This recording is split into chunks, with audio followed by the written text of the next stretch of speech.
First day in pads, how did it feel? Felt great. First time being in pads, so it's always a good thing. It's what we want to play anyways. Obviously, you don't play football in shorts and shirts, so get to actually have the pads on and hit each other. When you look at this front seven, obviously there's a lot of talk, a lot of tension, but just what excites you about the potential of this front seven and how can it help you in the secondary out? Yeah, I think just knowing that you got a dominant front up there that can get after the quarterback, that can stop the run, and put pressure on quarterbacks, that makes them be able to try to get the ball out quicker and helps us on the back end as far as time and rushing coverage working together.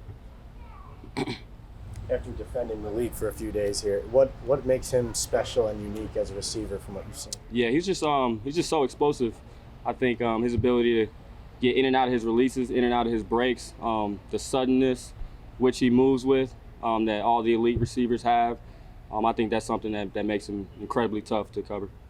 Everyone talks about the communication the offensive linemen have and how that's important.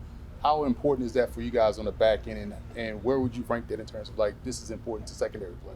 Yeah, I think communication is everything. If one guy's on the wrong page, then you're giving up a touchdown, regardless of if everybody else was doing the right thing. So definitely making sure that everybody's on the same page, we're communicating loud, early and often, is very important. Does the competition on the other side affect you in any way? I mean, it affects you because it's either Deontay or it's Cordell. But so, how do you see that shaping up? Yeah, I think the competition is between everybody. There's no, myself included, right? There's no starting jobs yet. There's no depth charts that have been posted. So I think up and down the roster, everybody's competing. So regardless of what the competition groups are, we all know that at any given time you got to be out there and putting your best foot forward. So regardless of who you are, we're out there, we're competing, and we're really getting after it.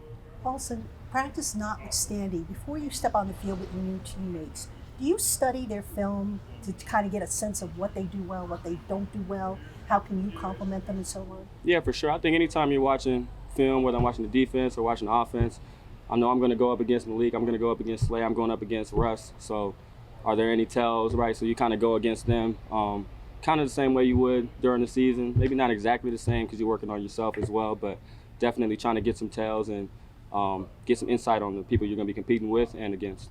Do you use that to go and help them out? And it's like, hey, man, I noticed this. This is a tell. Can you kind of change this a little bit? Yeah, for sure. I mean, I'm always going to them. Hey, yo, what'd you see here?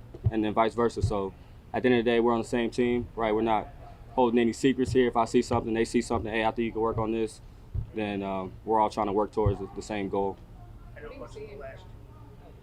Just on the competition aspect, what are you seeing from Tay and from Cordell? Yeah, Tay and Cordell, man, they're competing their ass off.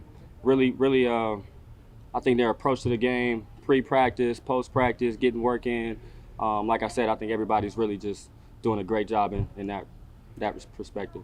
You've obviously been on the field from really the moment that OTA started, so the leg issue from back then, I know you probably put it to bed at some point. Yeah.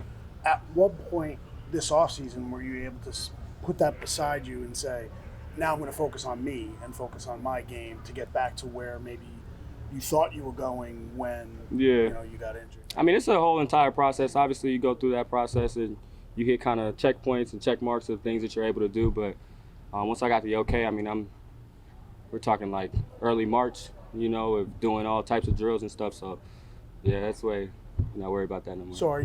So in your game now, I mean, you were at a point last year in the season where had it gone a different direction, I mean, we may be talking about you in the league and where you're at, and Pro Bowls and all the personal accolades. Mm-hmm. I'm curious, for your game, what do you think you need to do to get to the next step for yourself?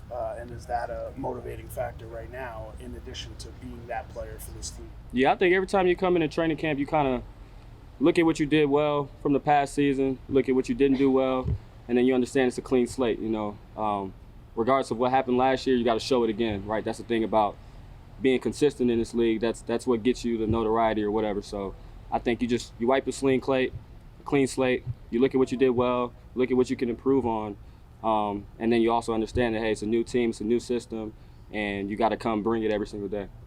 Is there any, maybe repressive, not a great word, but is there kind of a sense of man, what if I could have done last year? What if I could have stayed healthy? Or does that kind of fuel what you're trying to do this year? No, I'm always focused on the present. Everything that happens had to happen, you know. So you could always say, oh, what if this, you know, you can play that game all you want. But for me, it's about being present, being where your feet are.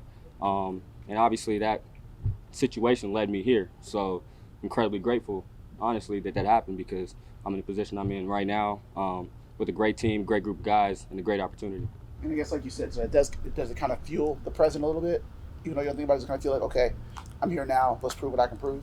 Yeah, like I said, I just like to stay in the present, you know. So everything that happens had to happen. Happy to be here.